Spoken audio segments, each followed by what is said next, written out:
On the Valley today, breaking news overnight. North Carolina is in a state of emergency as protests turn violent in Charlotte. Also new for you this morning, some major flooding in the Twin Cities area after a huge rainstorm overnight.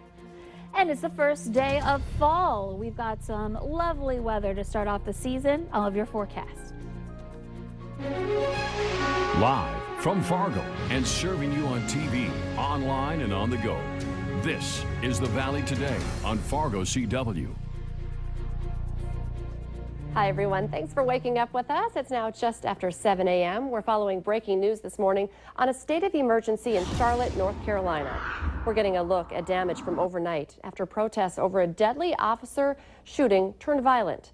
Police report numerous storefronts in the uptown area were broken and businesses were looted. There are also reports of shots fired overnight. One protester was hurt and said to be in critical condition. 2 others were taken to the hospital and 4 police officers were taken to the hospital overnight. People are protesting the shooting death of Keith Scott. Police insist that he had a gun, but Scott's family maintains he was unarmed and holding a book when he was shot and killed outside an apartment complex on Tuesday.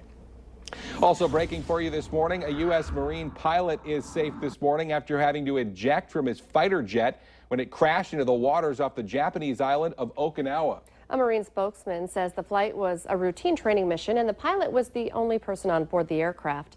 He was later rescued by a Marine Expedition Force.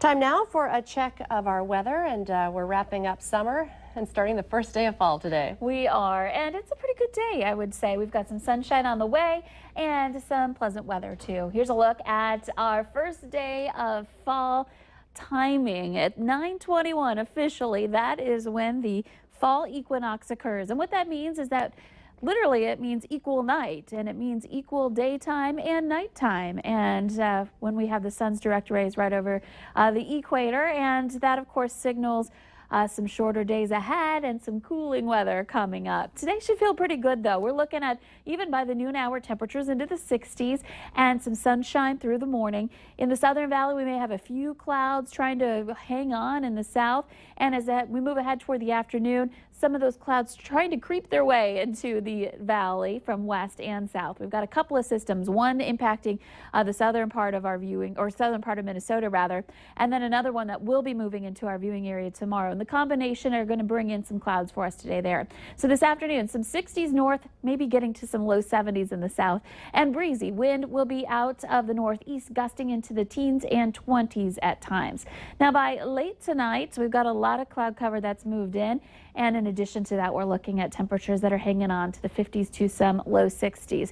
Quiet right here in the valley. It's been a couple of days since we've seen dry weather throughout the valley. We've had a couple of soggy mornings. Then it kind of switched off and on between areas. Today, different story. The rain and thunder showers have moved on to southern Minnesota and to Iowa and Wisconsin, where they're getting some very heavy rain and some flood warnings going on there. Temperatures in the 40s up north. We're at 46 degrees in Grand Forks, 43 in Langdon, 46 in Devil's Lake, and down in the south we have got some upper 50s for your current temperatures. Wind is a little bit brisk over in Fergus Falls at 20 miles per hour. The rest of us less than that. So here's a look at our planner. Next couple of days, expect to see temperatures in the 60s to low 70s in Fargo for today, for this first day of autumn. And then for Friday, that's our next system. We'll see the clouds move in first, then chances for some rain and some thunder showers, especially into the afternoon hours as that warm front lifts northward. And then this weekend, it does still look to be a bit of a wet one. Hopefully we can get maybe a few hours in the day where we get to have some dry weather, but there is a chance for rain throughout much of our extended planner. Yeah, soggy, so just don't bother fixing your hair. It's a good idea. We'll all look the same. Thank you, Lisa.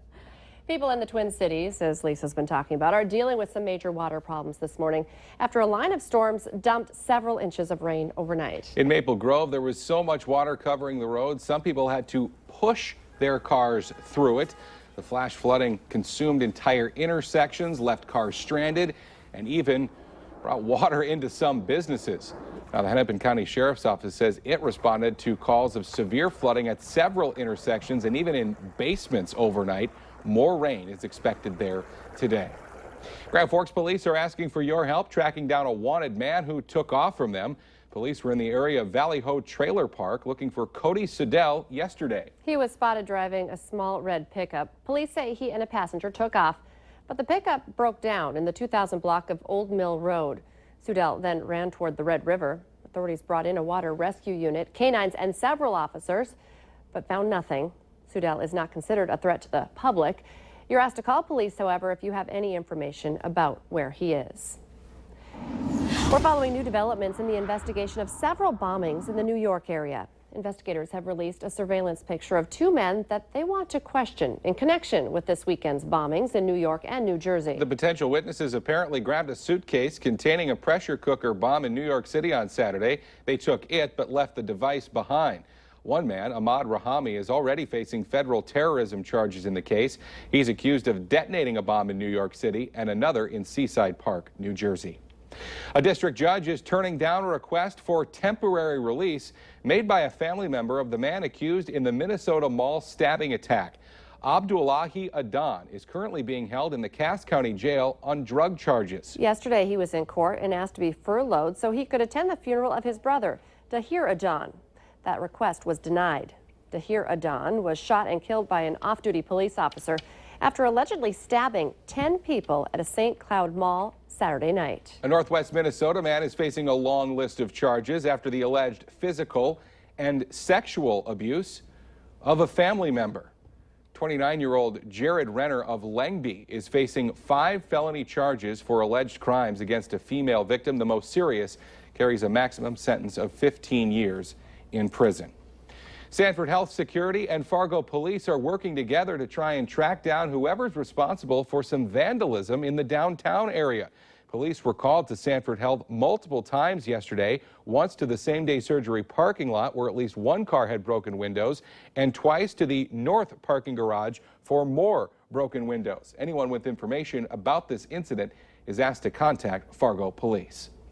Well, we are working to get more information about a man that was pulled from the Red River yesterday afternoon. The call came in around 4:30 off Harwood Drive in South Fargo. Crews then positioned themselves at a couple of locations and were able to get the man safely out of the water. He was taken to a hospital by ambulance. His condition and name have not yet been released. We're following a developing story we first broke for you yesterday on the Valley Today. UND police say it is still unclear this morning whether a Snapchat picture sparking controversy was meant as a joke or an act of racism. A harassment report was made by 2 people, including the victim, over this picture. The victim allegedly left her phone in her room only to have 3 other students post a picture on her Snapchat story with a caption referencing her race. This picture was later shared on Facebook, calling out the school to take action. The UND president released a statement saying he is shocked people would think this is a joke. 7:09 now on Fargo CW. In our election 2016 coverage this morning, it's just 47 days now until Election Day, but many of you will be able to vote even before then. In Minnesota, early voting is set to start tomorrow. Minnesota's Secretary of State is making several stops in northwestern Minnesota talking about the early voting process, including one at MSU Moorhead. If you wish to vote early, we've got a link posted at valleynewslive.com. Just click on the hot button for more information. In North Dakota, absentee voting begins on September 29th in both Cass and Grand Forks counties. A federal judge in North Dakota has ruled that the state must let voters without identification cast a ballot by filing an affidavit. U.S. District Judge Daniel Hovland issued that order on Tuesday. It comes after he blocked the state's new voter ID law back in August. Senate members of the Turtle Mountain Band of Chippewa had sued the state over a voting law passed in 2013. They argued the new voter identification requirements unfairly affected Native Americans. The No on Measure 3 campaign is officially underway in the state of North Dakota. A team of 7 organizations, including North Dakota trial lawyers, the Victims Assistance Association, and retired district court judges, are all working to get Marcy's law voted down. The campaign is against the measure because they say it never went through the legislative process and believe the measure contains flawed language. Those in favor of the measure say this law gives rights to victims and adds protection for those who do need it. The West Fargo Police Department is giving credit to one of their canine partners after he helped stop a burglary yesterday morning. 42-year-old Kenneth Morris was taken into custody after police were called to to a report of a burglary at 104 36th Avenue Place East. The homeowner said that he saw Morris run out of his shed. Disco, one of the West Fargo police canines, was called to the scene. He bit Morris on the arm and helped officers make the arrest. Morris doesn't have a known address. He was taken to the hospital for minor injuries before being taken to jail. The Grand Forks Police Department will formally welcome its newest member later today. The chief will be swearing in Canine Officer Riot with her handler, Officer Preston Engstrom. Riot and Officer Engstrom recently completed a rigorous 16-week patrol handlers course, preparing them for tracking, searches, locating evidence, and other skills. Riot will be the Grand Forks PD's third canine officer.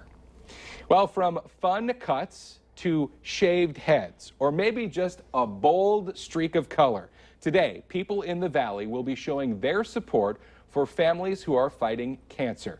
It's an event we first told you about earlier this week right here on the Valley Today. The Bowler in South Fargo is hosting the first ever Brave Cuts Bold Colors event. Gold is the color for childhood cancer, so people are putting a colored streak in their hair to show support and raise awareness. Donations will all go to families at Sanford Children's Hospital and the Roger Maris Cancer Center. The event is from 4 to 8 p.m. A lot of money and time's been spent on fitness trackers, but there's some bad news for people who rely on their claims. That story's coming up.